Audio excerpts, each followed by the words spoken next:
Assalamualaikum warahmatullahi wabarakatuh. Sahabat-sahabat tercinta yang dirahmati Allah. Jumpa lagi dalam acara Kulluhum, kuliah 10 menit dari Undang Munawar Official Channel. Mudah-mudahan bermanfaat bagi kita semua. Materi kali ini saya masih akan melanjutkan kisah tentang Nabi Daud alaihi salam. Nabi Daud diangkat menjadi raja. Ia dinobatkan menjadi raja, menggantikan Raja Tolut yang sudah turun dari singgasana kerajaannya.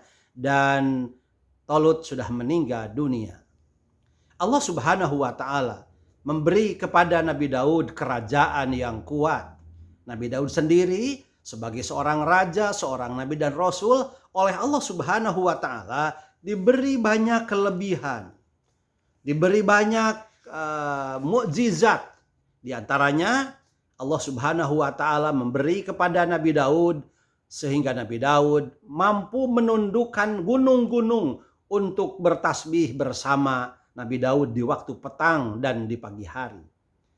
Allah Subhanahu wa Ta'ala juga memberi kepada Nabi Daud kemampuan Nabi Daud untuk menundukkan burung-burung dalam keadaan terkumpul, dan masing-masing burung itu amat taat kepada Allah Subhanahu wa Ta'ala. Nabi Daud juga diberi oleh Allah Subhanahu wa Ta'ala hikmah, diberi kepadanya juga kebijaksanaan dan kepiawaian dalam menyelesaikan perselisihan. Semua itu diungkapkan dalam Al-Quran mulai surat Shad ayat 17 sampai ayat 20. Dan ayat selanjutnya mulai ayat 21, 22, 23, 24, dan 25, Nabi Daud diuji oleh Allah Subhanahu wa Ta'ala. Kisahnya dalam Al-Quran diungkapkan oleh Allah mulai ayat 21 surat Shad, bahwa ada dua orang yang datang ke kerajaan Nabi Daud.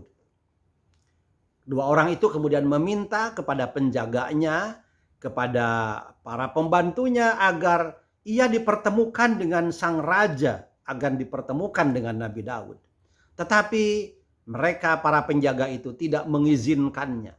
Karena Nabi Daud sedang dalam keadaan bermunajat kepada Allah, sedang beribadah kepada Allah. Tetapi kemudian dua orang itu akhirnya memaksa dan memanjat pagar istana, kemudian masuk dan akhirnya dapat bertemu dengan Nabi Daud di ruang atau di kamar di mana Nabi Daud berada. Nabi Daud terkejut, ada rasa takut, khawatir kedua orang itu akan mencelakakan dirinya. Tetapi kedua orang itu kemudian berkata kepada Nabi Daud, "Jangan khawatir, jangan takut. Saya datang ke sini adalah dua orang yang sedang berperkara. Dan saya ingin perkara ini diputuskan, diselesaikan oleh engkau, wahai Daud.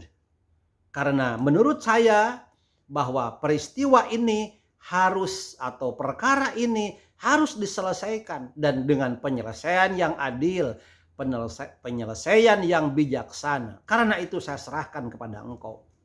Akhirnya Nabi Daud kemudian bertanya, "Memang ada masalah apa? Perkaranya apa? Coba ceritakan."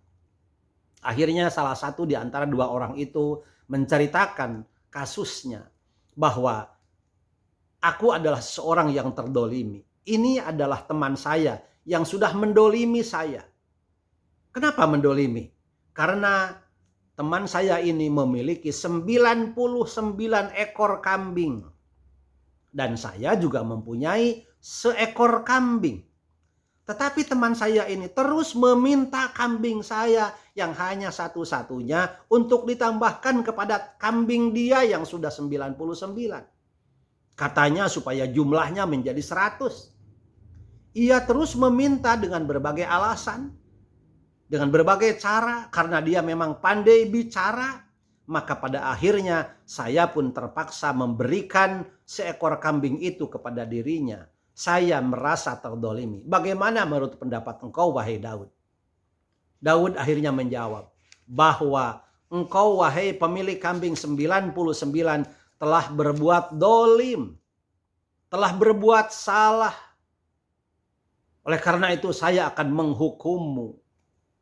Memang di antara orang yang berserikat, suka ada orang yang berbuat dolim kepada teman serikatnya sendiri. Dan termasuk di antara kamu yang berbuat dolim itu. Karena itu aku akan menghukummu. Demikian dalam Al-Quran diceritakan.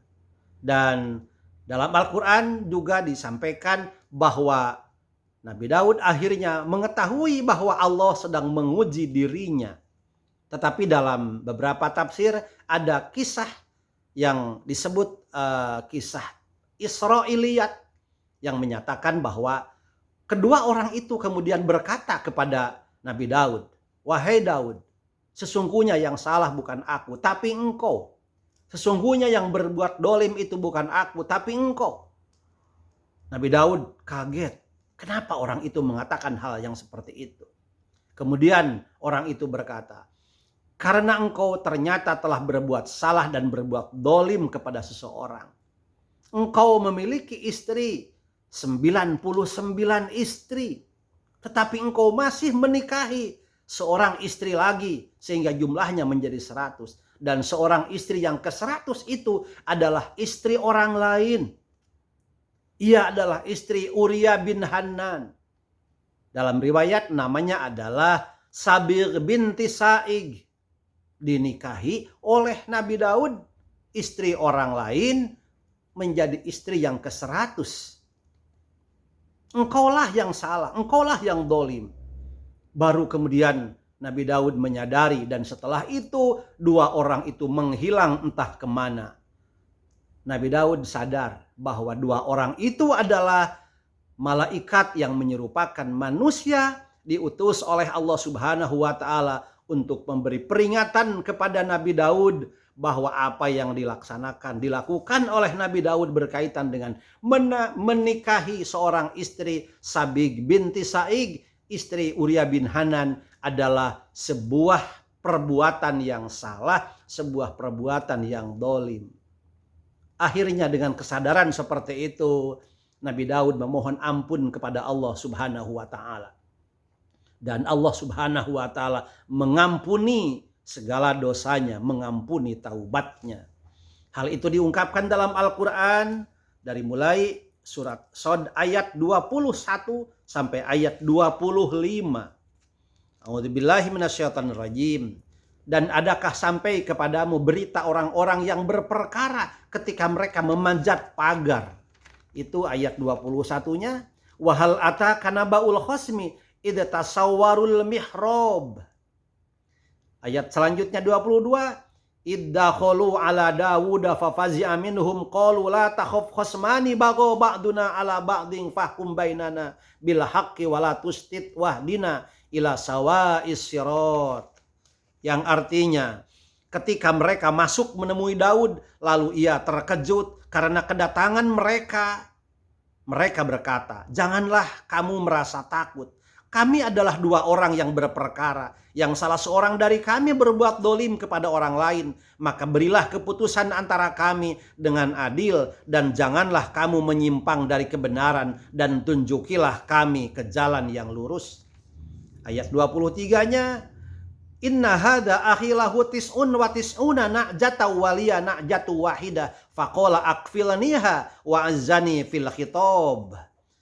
Ketika sesungguhnya saudaraku ini mempunyai 99 ekor kambing betina dan aku mempunyai seekor saja. Maka dia berkata, "Serahkanlah kambingmu itu kepadaku." Dan dia mengalahkan aku dalam perdebatan. Ayat ke-24. Qala laqad dhalamaka bisu'alina jatika ila ni'ajih wa inna kathiran minal khulata'i la yabghi ba'duhum ala ba'd illal ladzina amanu wa amilus solihati wa qalilum mahum wa dhanna Dawudu annama fatannahu fastaghfara rabbahu wa kharra raki'an wa anab. Sesungguhnya Daud berkata, sesungguhnya dia telah berbuat zalim kepadamu dengan meminta kambingmu itu untuk ditambahkan kepada kambingnya. Dan sesungguhnya kebanyakan dari orang-orang yang berserikat itu, sebagian mereka berbuat dolim kepada sebagian yang lain. Kecuali orang-orang yang beriman dan mengerjakan amal yang saleh. Dan amat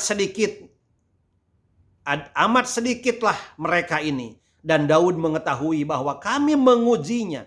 Maka ia meminta ampun kepada Tuhannya, lalu menyungkur sujud dan bertaubat. Nabi Daud menyadari kekeliruannya, telah menikahi istri orang lain, padahal dia sudah memiliki 99 istri. Ia meminta ampun kepada Allah.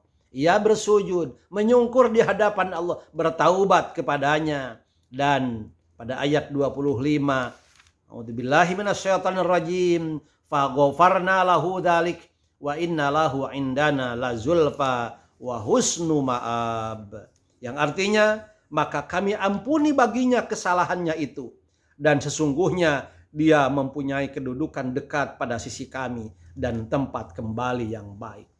Demikianlah Allah Subhanahu wa taala menguji Nabi Daud dan kemudian menegurnya ketika Nabi Daud melakukan suatu kekeliruan. Ia harus memutuskan sebuah perkara terlebih dahulu. Perkara yang ada dirinya harus diselesaikan oleh kesadaran oleh dirinya sendiri. Begitulah Allah menunjukkan kekuasaannya dan menunjukkan kebijaksanaannya melalui Nabi Daud, yang kemudian Nabi Daud sendiri menjadi orang yang sangat bijaksana ketika menghadapi permasalahan yang dia hadapi. Demikian, mudah-mudahan bermanfaat dan kita ikuti kisah selanjutnya. Kenapa Nabi Daud ditegur oleh Allah Subhanahu wa taala? Kenapa Nabi Daud menikahi istri orang lain? Mari kita ikuti selanjutnya. Demikian, wabillahi taufiq wal hidayah, wallahu muwaffiq ila aqwamit thoriq. Wassalamualaikum warahmatullahi wabarakatuh.